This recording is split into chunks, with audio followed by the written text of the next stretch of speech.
स्वामी साहब, मैं आपका बहुत शुक्रगुजार हूं कि आपने आज ओवैसी साहब के मुखबिंद से कश्मीरी पंडित का जिक्र करवाया। ये हमारे लिए बहुत बड़ी बात है कि ओवैसी साहब आज कश्मीरी पंडितों की बात करने लगे और बहुत चिंतित हैं कि आप कश्मीरी पंडितों को वापस ले जाने के लिए क्या कर रहे हैं। मैं आपका भी शुक्रगुजार हूं ओवैसी साहब कि 26 साल के निर्वासन के बाद, 26 साल के जेनोसाइड और एथनिक क्लीनिजिंग के बाद, 3.5-4 लाख कश्मीरी पंडितों के निर्वासन के बाद, उनकी हत्याओं के बाद, उनके रेप्स के बाद, उनके किलिंग्स के बाद, उनकी प्रॉपर्टी को जलाने के बाद, उनके मंदिरों को जलाने के बाद, तोड़ने के बाद आपको कश्मीरी पंडितों की याद आई। मैं आपका बहुत बहुत शुक्रगुजार हूं। अगर आप दादरी की बात करते हैं तो छत्ती सिंह पुरा की भी बात करिए। अगर आप और भी किसी शहर स्टेट की बात करते हैं, हमारा भी दिल दुखता है, जलता है जब कोई किसी की भी निर्मम हत्या होती है।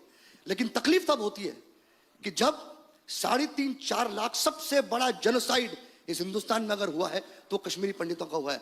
मुझे कभी भी आप जैसे पढ़े लिखे शख्स और आपके जितने भी साथी हैं, आपके भाई साहब का मैंने भाषण सुना है जिसमें उन्होंने कहा कि 15 मिनट पुलिस को हटा दो, हम देखते हैं देश के हिंदुओं का क्या करेंगे। क्या आप उस भाषण के साथ हैं? क्या आप उस भाषण को सपोर्ट करते हैं? अगर आप एक कदम आगे नहीं चलेंगे तो बाकी का क्या होगा। रही बात कश्मीर की 370 की, स्वामी साहब 370 का हटना इसलिए जरूरी है और वहां का टेररिस्ट, वहां का हुर्रियत कॉन्फ्रेंस और वहां की महबूबा और वहां के अब्दुल्ला, मैं खुला बहुत स्पष्ट रूप से बोलता हूं कि वहां की महबूबा, पीडीपी और वहां की कोई भी पॉलिटिकल पार्टी ये नहीं चाहेगी कि वहां से 370 हटे, क्योंकि उनका धंधा है, वो उनका बिजनेस है, वो उनके पैसे कमाई करने का जरिया है वो। इसलिए सबसे बड़ी शर्त और सबसे बड़ा जो प्रश्न है बीजेपी के लिए वो यह है कि आप महबूबा मुफ्ती को हैंडलिंग कैसे करते हैं। क्योंकि हमने बचपन से इन पॉलिटिकल पार्टीज का कश्मीर में नंगा नाच देखा है। हमारी उम्मीद बढ़ गई है क्योंकि बीजेपी की सरकार जो एक नेशनलिस्टिक पार्टी है वो इस पर 370 पर अब इस पर जवाब हटाने का क्या तरीका। इजाजत दें तो मैं उनसे इन्हीं की बात पर एक काउंटर ले लूं। फिर आप ये सवाल बहुत लोग पूछते हैं वैसी साहब, जो जैसा इन्होंने भी कहा कि धारा 370 हटे कश्मीर से न हटे, ये एक राष्ट्रीय मुद्दा है। आपने से कानूनी पहलू गिनाए वो बात अलग है, लेकिन वो एक लोकलाइज एक इशू है। राष्ट्रीय मुद्दे आपके लिए होगा, मेरे लिए नहीं है। अच्छा ठीक। मैं कॉन्स्टिट्यूशन में जब कॉन्स्टिट्यूशन सुनिए मेरी बात सुनिए, मेरी बात सुनिए। सवाल सुनेंगे तो रिस्पॉन्ड कैसे करेंगे? असेंबली के डिबेट्स में जब कॉन्स्टिट्यूशन बन रहा था, उन लोगों का दिमाग मेरे से बड़ा था, आपसे बड़ा था। बिल्कुल था। वो लोगों की नेशनलिज्म हम तमाम से बड़ा था। आप सवाल सुन लीजिए। आप सवाल सुन लीजिए। मेरा मैं कह चुका हूं ना कि हम 370 बाद में आया होगा कॉन्स्टिट्यूशन में, नेहरू के जमाने में आया था। सुनिए, नेहरू के जमाने में आया था। 370 जब तक रहेगा हम कश्मीर को जोड़ के रखेंगे। आपके पास पावर है, आप मुफ्ती से अलायंस करते 370 भूल जाते, आप मुफ्ती से अलायंस करते कश्मीरी पंडितों को भूल जाते। अब आप जाती कर रहे हैं। आप बताइए कि 2 साल में मेरा सवाल ये है, क्या कश्मीर का मुद्दा एक राष्ट्रीय बाउंड्री का, देश के नक्शे का मुद्दा है? वो क्या वो मुद्दा उसी तरीके से ट्रीट होना चाहिए? लोग ये पूछते हैं कि कश्मीर के मुद्दे का देश के मुसलमानों से क्या लेना देना है, ये मुसलमान का मुद्दा क्यों है? ये तो देश का मुद्दा है। मैं आपको दोबारा अपनी बात को वाज़ेह और साफ अल्फाज में बयान कर रहा हूं कि कश्मीर हिंदुस्तान का अटूट हिस्सा है।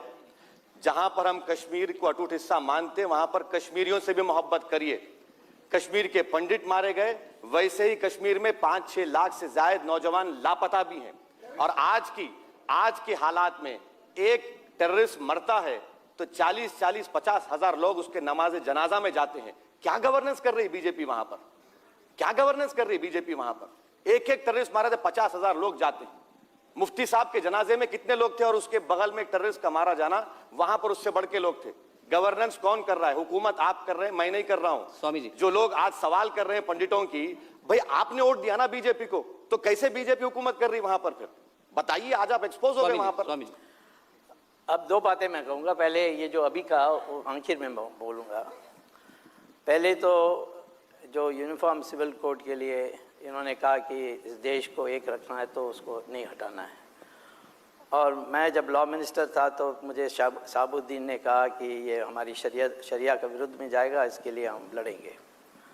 तो मैंने एक सवाल पूछा शहाबुद्दीन को कि हमारे देश में यूनिफॉर्म क्रिमिनल कोड है, उसको तो आपने मान लिया, वो उसमें भी शरिया है। अब शरिया को भूल गए वहाँ अब ये सिविल कोड में आप क्यों शरिया को याद रखते हैं जब आपने क्रिमिनल कोड में नहीं बना? एक ही क्रिमिनल कोड है आईपीसी, वो मुसलमान पर भी लागू होती है, हिंदू पर भी लागू होती है। तो वैसे ही एक सिविल कोड होनी चाहिए, दोनों पर लागू होनी चाहिए। तो शहाबुद्दीन ने कहा कि डोंट डाइवर्ट द सब्जेक्ट, और फिर उसने जवाब नहीं दिया। मैं समझता हूँ ये आप भी बोलिए कि यूनिफॉर्म सिविल कोड क्यों नहीं मानेंगे जब आपने यूनिफॉर्म सिविल क्रिमिनल कोड मान ली? स्वामी साहब, ये मैं खत्म करूंगा। स्वामी साहब, क्रिमिनल लॉ यूनिफॉर्म इंप्लीमेंट नहीं हो रहा। आप सिविल कोड की कहां बात कर रहे हैं? पर कोड तो है। आप सुन लीजिए कि मुंबई के बॉम्ब ब्लास्ट में एक खातून थी, मुस्लिम खातून, उसको सजा इसलिए हुई कि उसके मारुति वैन में हथियार मिले, उसको लाइफ मिली, सुप्रीम कोर्ट ने उसको किया। आज साध्वी प्रज्ञा ठाकुर, मोटरसाइकिल उसकी है, नहीं सुनिए, मगर कोई दोस्त इस्तेमाल कर रहा था, वहां पर वैन पे लाइफ मिल सकती है और साध्वी प्रज्ञा ठाकुर के नाम पे मोटरसाइकिल है जिससे 10 लोग मारे गए। आज एनआईए कहता है कि उसको बेनिफिट ऑफ डाउट देंगे। यूनिफॉर्म क्रिमिनल लॉ अप्लाई नहीं हो रहा ना, कहां यूनिफॉर्म क्रिमिनल लॉ अप्लाई हो रहा? स्वामी साहब, आप मेरी बात को मानेंगे, अगर हरियाणा में जाटों ने पुलिस का हथियार लूट कर चले गए, अगर मैं जाकर किसी पुलिस वाले का हाथ पकड़ लेता तो मुझे एनकाउंटर कर दिया जाता। आपकी तो यही तो हम कह रहे हैं कि uniform application of criminal law नहीं है। नहीं, पर तो रूल ऑफ लॉ तो हम बोलते, कहां एप्लीकेशन? परंतु इतना तो मानते हैं कि यूनिफॉर्म सिविल कोड है, यूनिफॉर्म क्रिमिनल कोड है, एक कोड सब पर लागू होती है। ठीक से नहीं लगी है, अधूरा लगी है, ये सारी अलग बात है। परंतु आज तो एक ही लॉ है आप नागालैंड मिजोरम को निकाल देंगे? नहीं, वो लॉ निकाल देंगे आप? नहीं, आपने बताइए, क्योंकि यूनिफॉर्म सिविल कोड जब आएगा नागालैंड और मिजोरम को, सर नागास की आबादी, मिजोरम की आबादी 1.5 करोड़ से बढ़कर नहीं है, मगर हम उनको रोक के रखे हैं, उनको कल्चरल राइट्स का प्रोटेक्शन दे रहे हैं। आप निकाल देंगे उसको? बताइए, ऐलान कर दीजिए। नागा पीस अकॉर्ड पब्लिक में नहीं आता तो आप उसको निकालेंगे? अच्छा, ये इस वो तो इट्स इररिलेवेंट, बिकॉज मैं यूनिफॉर्म क्रिमिनल कोड नागालैंड में भी लगती है। मैं कहता हूं कि थियोरेटिकली हो, इसकी इम्प्लीमेंटेशन में अलग से बहस हो सकती है, लेकिन आज सारे मुसलमान ने यूनिफॉर्म क्रिमिनल कोड माना है। एक हिंदू जज मुसलमान को सजा दे सकता है, एक मुसलमान जज हिंदू को सजा दे सकता है, ये आज की सिस्टम है। अच्छा, तो एक है। दूसरी बात, इन्होंने यूनिफॉर्म सिविल कोड के अतिरिक्त उन्होंने 370 का काम, 370 को हम हटा सकते हैं। उसके लिए हटाने के लिए एक ही चीज़ करनी है, कैबिनेट रेजोल्यूशन, प्रेसिडेंट को स्वामी साहब एक टाइम लिमिट दे दीजिए गवर्नमेंट का कि आपके 2019 से पहले आप कर लेंगे। चलिए सर प्लीज, आज आप बोल दीजिए, आज आप बोल दीजिए, कल अलायंस खत्म हो जाएगा। मैं बता देता हूँ, आप बोल दीजिए, मेरा कमिटमेंट है। अच्छा भाई साहब, उनको कंप्लीट, वो उसी में उनका बल है, वो मुझे बोलने नहीं देते। वहां मैं उनकी बातों पर रिस्पॉन्ड नहीं कर रहा, आप ही मत कीजिए। आप कहते हैं कि डेट का आप कह रहे हैं, इस साल के अंत तक हम राम मंदिर बना देंगे और अगले साल के अंत तक हम 370 धारा हटा देंगे।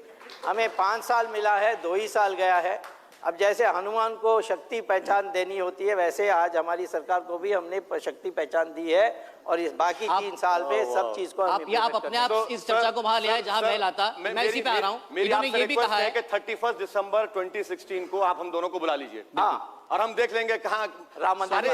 स्वामी साहब 7 महीने बाकी रह गए हैं। ये जो राम मंदिर वाली बात कही है इन्होंने, मैंने कहीं पढ़ा। जानते हैं कि जो डॉक्यूमेंट्स का ट्रांसलेशन करवाना है दोनों तरफ का, उसको 6 महीने लगेंगे। राम मंदिर का, दुनिया की जानकारी के लिए, राम मंदिर का मामला सुप्रीम कोर्ट में चल रहा है, वो उसका फैसला कब आता है ये अभी तय नहीं है। मैं आप लोग मैं आऊंगा, आपके पास माइक आएगा तो सवाल पूछो। जी, अभी अब माइक आपके पास आएगा सर, तो आप जरूर पूछिएगा। मेरा सवाल ये बात आप राम मंदिर पे ले आए, आपने कहा कि इस साल तक काम शुरू हो जाएगा, आपने बयान पहले दिया था। एक तो 7 महीने का वक्त बाकी रह गया। दूसरा ये कि आप कैसे जानते हैं कि सुप्रीम कोर्ट का कोई वर्डिक्ट आ जाएगा तब तक? अच्छा, मैं बता रहा हूँ आपका सवाल का। पहले मैंने मेरे मित्र ओवैसी से बात की और आज मैं उसको सार्वजनिक कह रहा हूँ, वो मना नहीं करेंगे कि वो फेवर में है कि सुप्रीम कोर्ट में बहस दिन प्रतिदिन होना चाहिए। और यहाँ तक उन्होंने टेलीविज़न में आग्रह किया कि तुम इसको क्यों नहीं पहल करते हो, और मैं तुरंत गया कोर्ट में, मुझे उन्होंने इंटरवीनर बना दी। अब वो जुलाई में निश्चित तौर पर हम सबकी सहमति से, और मैंने फरूकी से बात की, शहाबुद्दीन से बात की, जिलानी से बात की, जो वकील हैं उनके, सब पक्ष में हैं कि जो फैसला होना है वो सुप्रीम कोर्ट करें, ये मैदान में फैसला नहीं हो सकता और सुप्रीम कोर्ट का फैसला जल्दी से जल्दी आनी चाहिए, इसके लिए भी पक्ष में है।